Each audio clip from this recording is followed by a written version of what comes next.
Hello các bạn, hôm nay chào mừng các bạn đã tới với kênh Châu Bảo của mình. Đây, hôm nay mình sẽ review một chiếc xe buýt thật là đẹp của anh mình nha các bạn. Đây là chiếc xe buýt của anh mình và anh mình đang ở đây nè các bạn. Anh ơi, chào các bạn đi anh. Chào các bạn đi anh. Hello, xin chào các bạn. Ngày hôm nay tôi là tài xế lái xe khách và hôm nay các bạn cùng theo chân hai anh em mình tới hành trình. Và đây kế bên mình thì có một con xe khách Hyundai Univer nha các bạn. Rồi, thì mình không còn chờ thời gian gì nữa hết. Thời gian là bên phía thì mình bây giờ bọn mình sẽ đi đón khách nha các bạn. đi đón thôi. Và các bạn nhớ rằng là cái con xe buýt này là chỉ có mấy anh em mình lái thôi các bạn. Nên là các bạn Đây là một xe khách giường nằm nha các bạn. có tận tới ba hàng và phòng nó rất là quý nha các bạn, bằng cái con 2018 mà hồi đó giờ mình đã chặn đó, nữa mình cho các bạn thấy con Mobi 2018 này như thế nào. Mà nhắc các bạn, nếu ai mà không biết kênh của bọn mình, kênh chung của bọn mình, thì các bạn có thể là gõ cái chữ là Hot Hỏi Chú, hoặc là mình và anh mình đi chơi phá hủy con tàu nha các bạn, là các bạn sẽ truy cập kênh vào đó để các bạn có thấy cái kênh của mình. Đã tới bến xe Chú Bảy rồi nha các bạn. Giờ mình sẽ đi đón khách đây.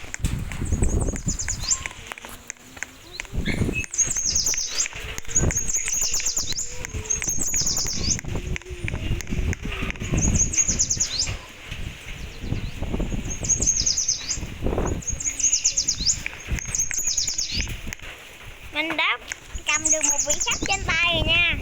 Giờ mình sẽ bỏ khách vào đây.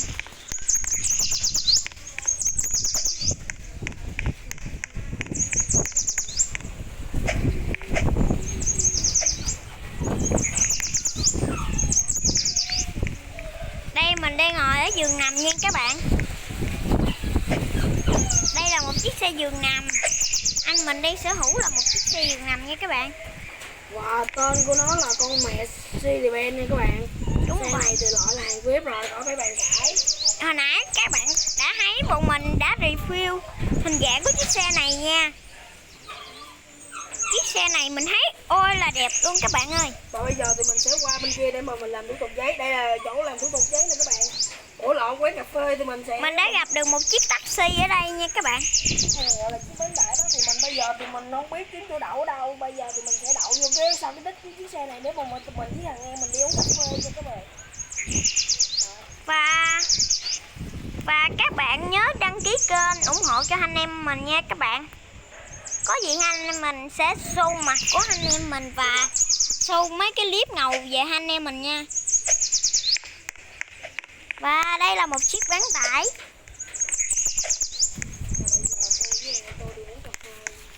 Và bây giờ tôi sẽ đi. Và một phát hiện rằng là một con xe khách đó đã vô các bạn,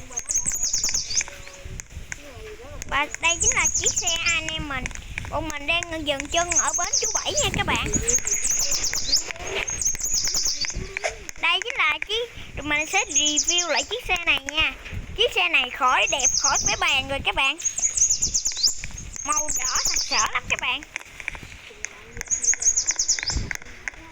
Cái này có 2 tầng giường nằm, thì có 2 tầng nha các bạn. và các bạn thấy con xe kế bên đang chạy vô không? Đó là con xe Taco Mobi 2018 mà mình đã nói cho các bạn nha. Đây là một chiếc xe đen rất là đẹp nha. Và ở đây mình cũng gặp đồng loại của mình là một chiếc xe giống như xe của bọn mình nha các bạn. Và chiếc xe anh mình đang lái xe nha các bạn.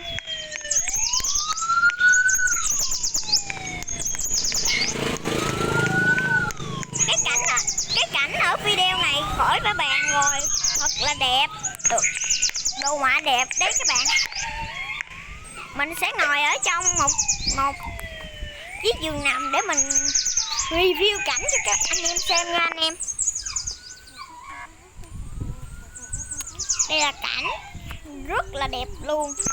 Và có chiếc giường nằm trên kìa các bạn.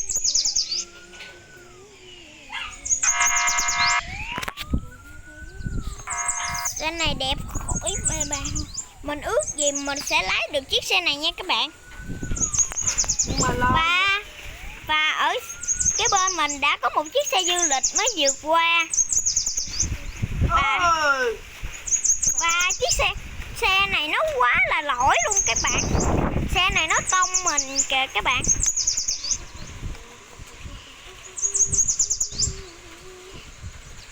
Chiếc xe mình lát nữa mình sẽ ghé vô một cái quán nào đó để mà mấy anh em mình nghỉ ngơi một chút xíu rồi review chiếc xe lại luôn nha. đây là cánh rừng nha các bạn. Thật là đẹp luôn nha các bạn.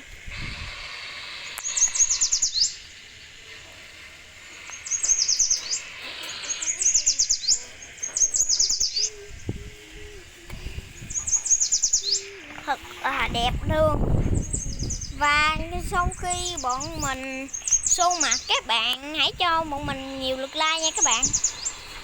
Cái chiếc xe này nó lấn mình nha các bạn. Hay là tại mình ta lái mình yếu, ta lái mình tại nút này nút bấm mà không phải vô lăng đó, nên là mình điều khiển cũng hơi cực nha. Đây các bạn thông cảm. Đồ chơi này các bạn nhớ vô. Nếu các bạn mà vô gặp mình á,